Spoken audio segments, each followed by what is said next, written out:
Hi, I'm Brett McKenzie, Chief Instructor, Viking Kapap, and hey, I can see hope. It looks like we'll be out of this lockdown soon, so it's fantastic news for anyone who runs a martial arts club, either a sports, a traditional or combative like myself.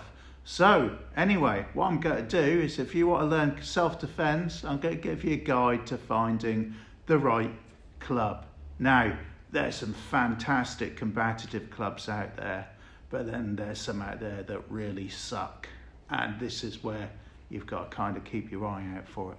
So the very, very first thing when you're looking to learn a self-defense is got to be simple. If it takes years to learn, then that's no good to you. You need to take on stuff that you can walk out the door and you can start deploying in your little toolbox straight away. If it takes years to learn, then that's absolutely no bloody good to you whatsoever.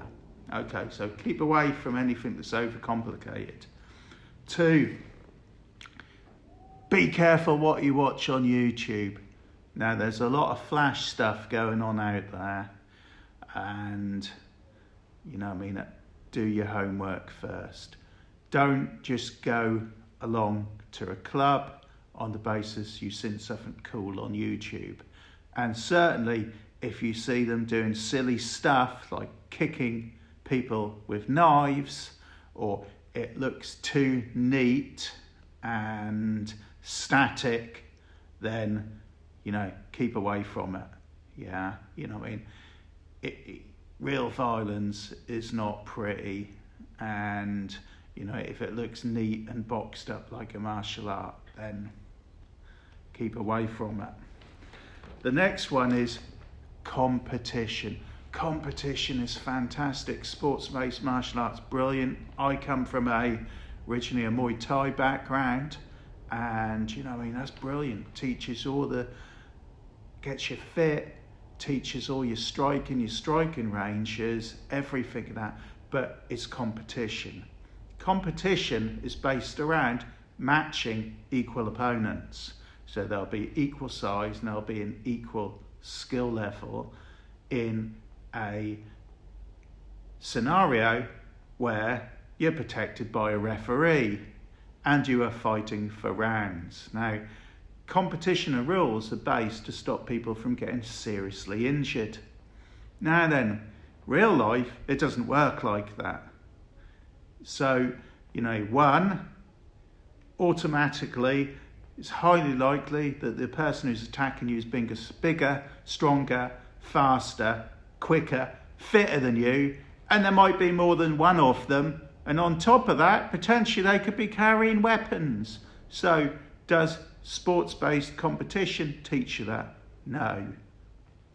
Keep away from it if you want to learn self-defense. Next one, take all body types into account. Yeah. So if you're slightly overweight, if you're tiny, if you're really, really light, slim, whatever, it needs to work for you. Yeah. You don't have to be a combat sports athlete to learn a combative. Yeah.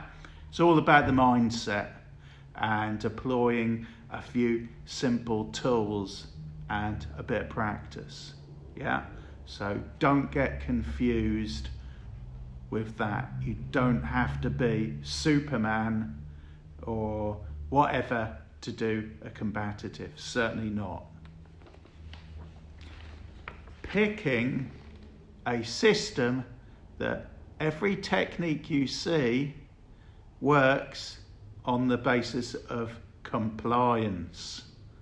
You'll see all that. Somebody will hold a knife like this, or the instructor will tell you to stab like this, or punch like this, or use this combination of strikes. Yeah. Bullshit. Yeah. Violence is random. People who attack you are not skilled, they're unskilled. What they do have is intent. yeah? And they're not going to go and stand up to you with Mr. Chumley Warner rules or anything. They're going to want to wipe you out. So from here, if it looks staged, if it looks rehearsed, if it looks too neat, keep away from it. Another one, have you seen something on TV? Yeah, just because it's on TV or in the movies, then keep away from it. Do your research. I actually do stuff for TV programs. So I actually help stunt coordinators. And from here, the brief is on TV, it has to be large, very visual, and looks good on the camera. It doesn't necessarily mean to say that it's good. In fact, some of it's not good, but you have to do it so it looks visually good and entertains the audience. So if it's something like from a movie or a TV program and they call it, I don't know, whatever, jiu-jitsu, it doesn't mean to say it's good. Yeah? So from here, just remember, if it's on TV, it has to look visual. Doesn't necessarily mean to work, it just looks visual. Picking a system that does not deal with multiple opponents. So again, we fall back to competition, 1 versus 1, or in traditional martial arts, you have one person standing in front of you doing a rehearsed drill for you to counter from here. Now, I've worked as a doorman for quite a few years, and I can tell you in real life it don't work like that. You'll start off with 1 or 2 people, yeah? When things start getting a little bit excitable, then their mates join in, then their mates of their mates might join in, and then from here, within a very short amount of time, you're dealing with a shitstorm. So from here, don't go for martial arts that don't teach multiples. Next, do they train with weapons? If you work with or go to a self-defense that avoids weapons, avoids knives, avoids sticks, avoids heavy impact weapons, and avoids guns, firearms, then, you know what I mean, keep away from it. If they're teaching knife, firearms, whatever, actually let them see if they've actually got any knowledge in actually using the darn things. Yeah? You know, you'll see it with the rubber guns and all this sort of thing, and, you know what I mean, just about know what the dangerous ending is, and that's it. Keep away from it, you know what I mean? Make sure that that bloody instructor knows what the hell he's talking about, yeah? Last one, good combative instructors.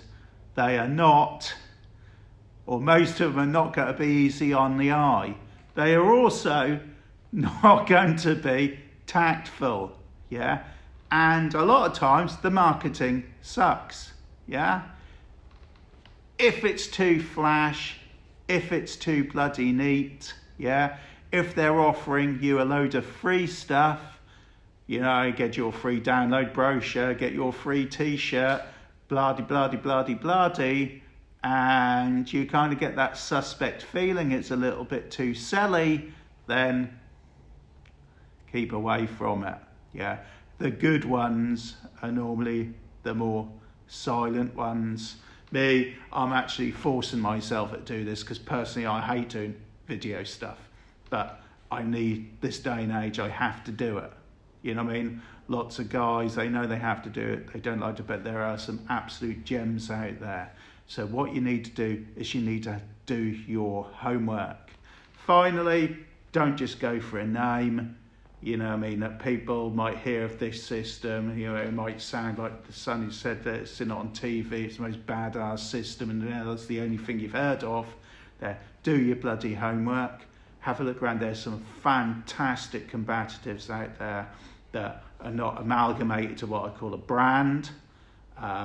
and also take into account is that when you look into their backgrounds, look at what they've done. You know what I mean? Are they a traditional martial artist that's worked all the way up through the years and got some experience? Have they just done a course? Yeah. Have they worked in security, civilian security? That's a fantastic one to look into, because these guys know what they're bloody talking about. So look into the background. Yeah. Don't just go by the name. Don't just go by the brand. If it's branded, you'll find that they're very insular. They won't train with other combatives, or the old term is, don't trust the man who reads from the same book. I think that's the term, but from here is that, you know, knowledge, reading, training with other people, learning from other combatives, very, very important. So anyway, I hope this helps. The most important thing is do your homework, ask the right questions, yeah? Don't just settle for the first place you turn up to, yeah? So anyway, I hope your hunt goes well. If you really want to train, then, you know, go for it. Action speaks louder than words. Cheers.